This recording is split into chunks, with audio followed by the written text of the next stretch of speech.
Hello, welcome to Salon Conversations. This one it's called First Visits and Fun Facts. I think that we have this incredible opportunity when we get a new client.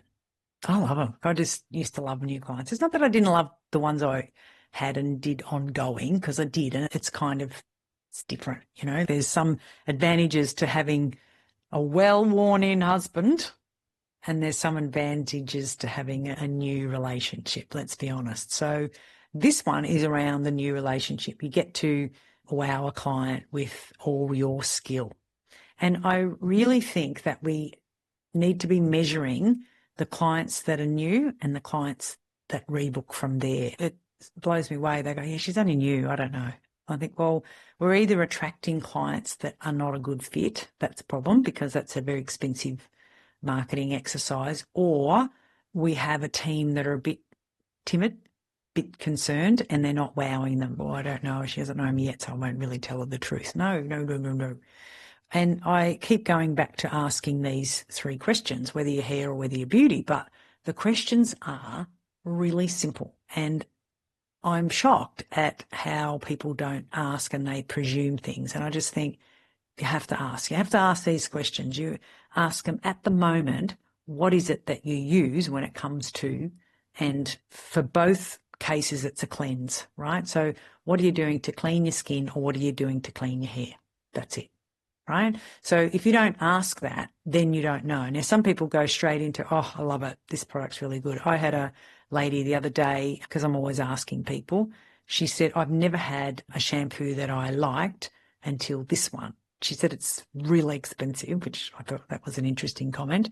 Kerastase, she said. And I thought, oh, cool. She's about, I don't think she'd be 30.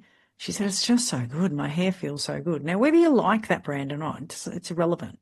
The point is, where she went, loves it. They introduced it to her, and she feels like it's the Mercedes-Benz or maybe a Rolls-Royce.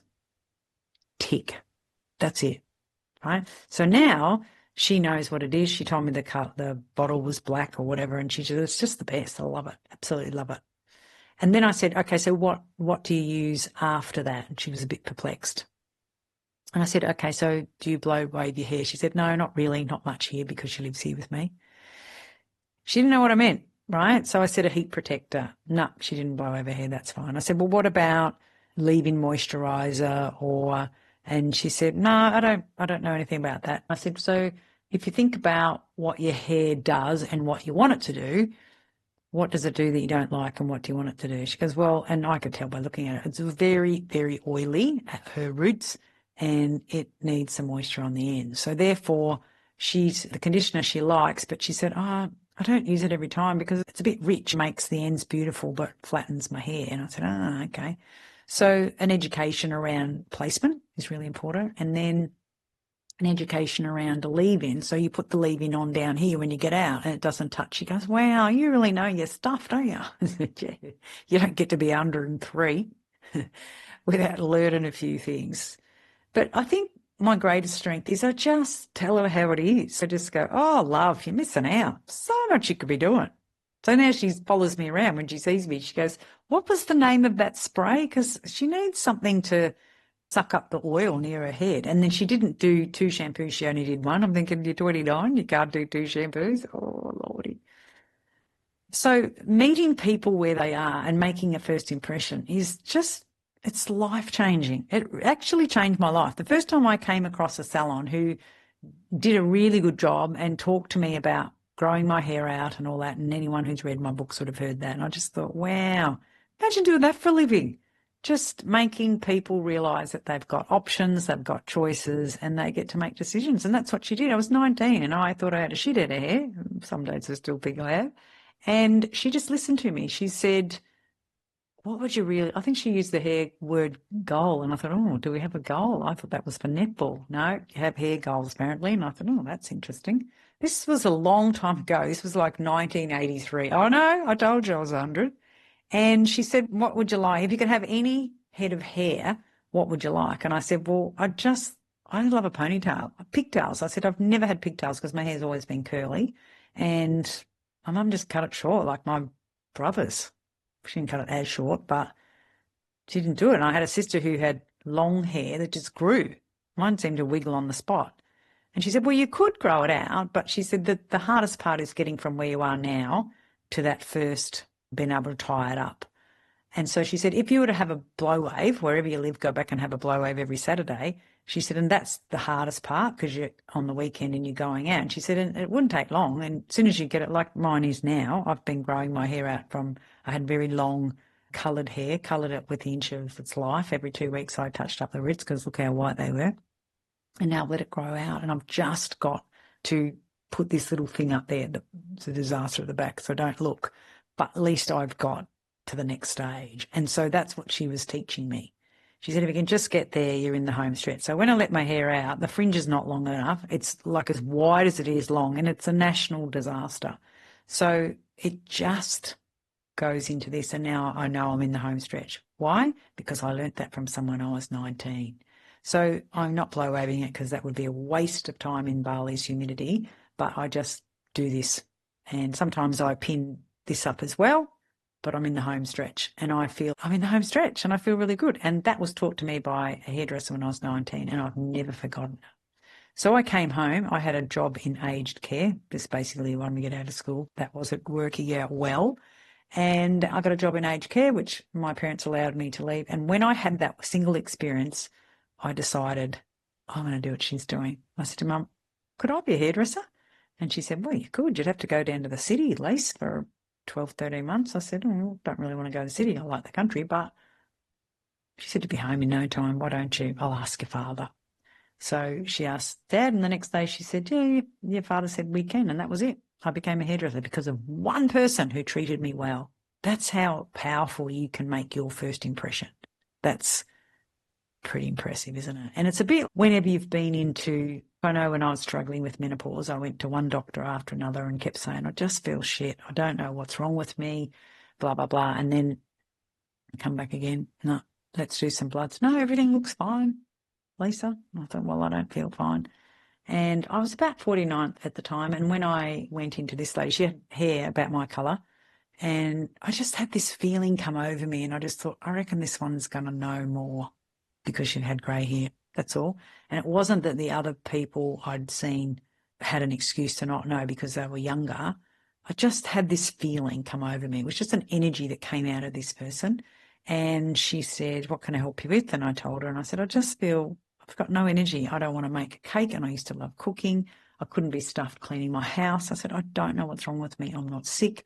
I just can't do anything that I used to enjoy. I said, all the things I love, gardening, cooking and all that. And she said, how old are you? And I said, I'm 49. She goes, yeah, you're bang on, love. She goes, I bet you it's menopause. I said, well, I'm happy. I don't care what it is. Just I need some help because I'm having dark thoughts and I've been tested a couple of times. She goes, yeah, you can test all you love. Doesn't always work. She said, some people have a higher estrogen and whatever. We talked about that. And I said, no, I got pregnant so easy. She goes, well, there you go. Maybe your level is not your level. So in the range of, no, you're fine, you were never in that range. You were always in the high amount of estrogen because you fell pregnant easily. I said, oh, no, I didn't even have sex. That was a bit of an overshare. Sorry. But I thought, how did I even get pregnant? And I had twins. So clearly I was a fertile person. So she said, look, try this patch. It's an estrogen patch. Put it on, forget about it. She said, you'll either feel different or you won't. I put it on. She said, just put it on your back and off you go. I went home, never gave it another thought. And the next morning I woke up. I tell this funny story. I'll give you the short version, but it's pretty damn funny. I'm vacuuming down the hallway, onto the veranda, down the steps. I'm now in the garden and my partner Simon came around the corner. He goes, you right there? I said, hello, don't know really what I'm doing here. I said, it just feels so good. I said, I got a cake in the oven. He said, really? That was it, right? And so when you come across this first appointment of someone who absolutely gets you, it's gold. It's absolutely gold. You think, mate, where did you come from? This is so good. And I knew that. It was a feeling that came out of this lady when I walked in that room. And that's because if you're a hairdresser for 30 years, you can feel people. You can feel someone who's shitty before they even know they're shitty. You can feel someone who's happy or like you just do it. And I've always had that wonderful intuition. I remember another funny story when my husband at the time came home from seeing a physiotherapist, and someone I knew in the salon had recommended to go and see this chap. And he wasn't a physio, actually, he was an osteo. And this is when osteos were quite new. And his registration number was under 10. So they all get a registration number. And this man was so early to osteotherapy that his number was like 8 or something. And I didn't know that at the time, but he was a founding person. So off he went. He came on, I said, how'd you go? Because he always kept having this sore back all the time. And he said, I don't know, he's either a genius or he's an absolute lunatic. I said, oh, fine line there.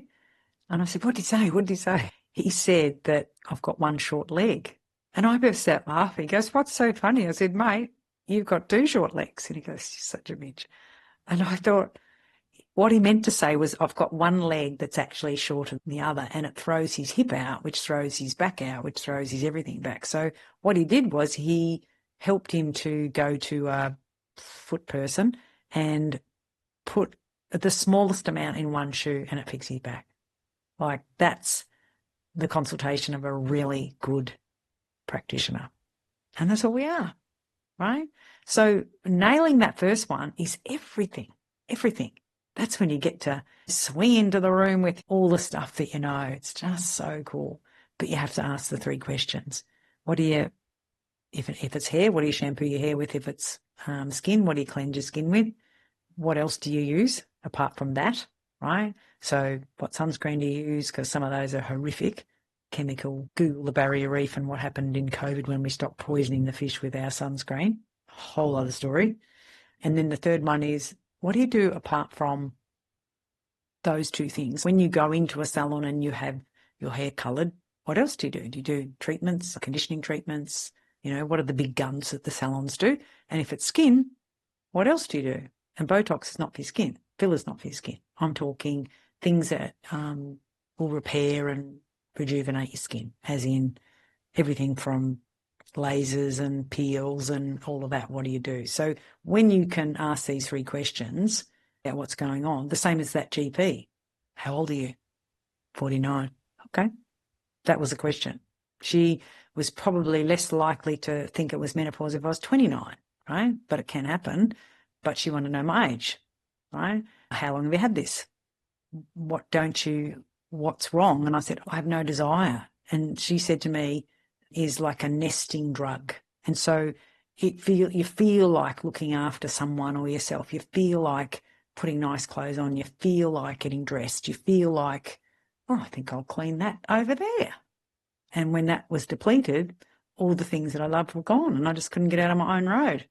And that's why the next day I had to go to cake in the oven by about 7 a.m. and I'm vacuuming Flemington Road in Melbourne. Not good, could get run over.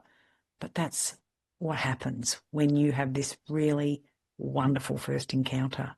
So don't miss an opportunity to wear your Superwoman cape or your Superman cape and ask the questions and get to what do they know already and what is it that they are doing and not doing, and just fill the gaps. Just like dot to dot. So cool. So hopefully that was helpful and you make it memorable. Like I'm talking about, it would have been in the 90s, my husband's first visit to an osteo. I'm talking about in the 80s, my incredible visit to a hair salon. And then what was the other one I talked about? Yeah, my estrogen and lack of HRT. Fascinating. And they'll be with me forever because those people absolutely nailed it. And it changed the trajectory of my life. Fascinating. And my husband, he's got 2 short legs, but one's a bit shorter than the other. He's about, I don't know how old he is. I'm 6'3". He's probably 6'5" or something. He's not a giant. Well, in some countries, probably not Germany, but he might be tall in, where would he be tall? In tiny little village in Italy. Really tall there. It's perspective, isn't it? So hopefully that was informative, entertaining, and you have something to make you think. That's my job. My job is to get you to think differently. So hopefully that was good. We'll see you in the next one. Bye for now.